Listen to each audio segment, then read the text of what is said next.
हिमगिरी के उतंग शिखर पर बैठा यह योगी ध्यानमग्न था। तभी उसे एक कोलाहल सुनाई देती है और उनके ध्यान से विक्षेप होने पर वह जागृत हो जाता है।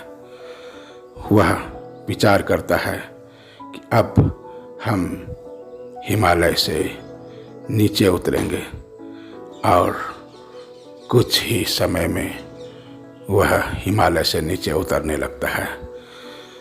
एक टैक्सी उसे मिल जाती है और हिमालय के नीचे वह जाने लगता है।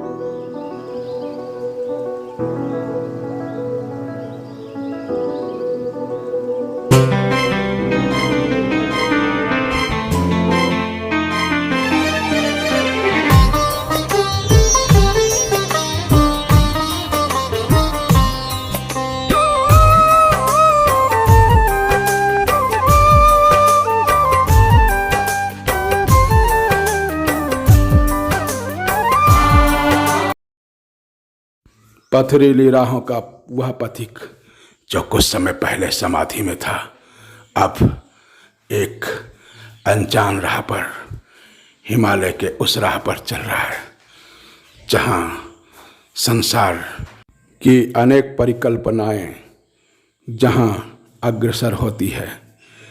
संसार की विविध गतिविधियों पर वह नज़र रखने वाला है। उस भीड़ भाड़ वाले इलाके में पहुंचने की संभावना है जिसे बागेश्वर धाम कहते हैं।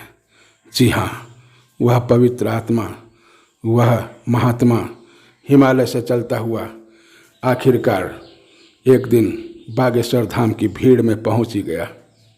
हर किसी ने उनका अभिवादन किया, परंतु वह महात्मा किसी ऐसे दिव्यात्मा की तलाश में था जो कि हिमालय के पवित्र गुफाओं से यहाँ पर आया है। उन्होंने पूछा, बागेश्वर धाम सरकार कहाँ है? परंतु किसी ने भी इसका समुचित उत्तर नहीं दिया, क्योंकि वास्तव में कोई जानता ही नहीं था कि कहाँ पर है। उस वक्त वहाँ अनेक भक्त समुदाय एवं संत महात्मा लालायित होकर खड़े थे उनके दर्शन के लिए कि एक झलक उनका मिले, परंतु किसी को भी यह संयोग प्राप्त नहीं हुआ। आखिरकार हिमालय से लौटा हुआ वह तपस्वी महात्मा हनुमान जी महाराज की परिक्रमा करके, दर्शन करके वापस लौटने लगा। तब उनके मन में आया, क्यों न यज्ञशाला का दर्शन करें। और वही समय था जब हाथ जोड़ के खड़े थे धीरेन्द्र शास्त्री, श्री बागेश्वर धाम सरकार।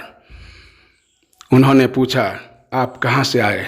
जैसे ही महात्मा ने कहा, हम हिमालय से आया, तो उन्होंने महात्मा का दोनों हाथ अपने मस्तक पर रखकर मानो कि भगवान को याद कर रहे हों, अश्रुपूरित नेत्रों से विह्वल कंठ से बोले, बहुत कृपा की।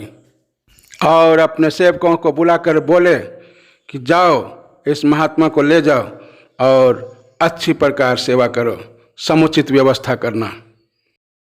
आपने जो हिंदू राष्ट्र के लिए आह्वान किया, जो आवाज़ उठाई, इसके लिए सभी संत महात्मा एवं धर्माचार्य बहुत ही प्रसन्न हैं। धन्यवाद।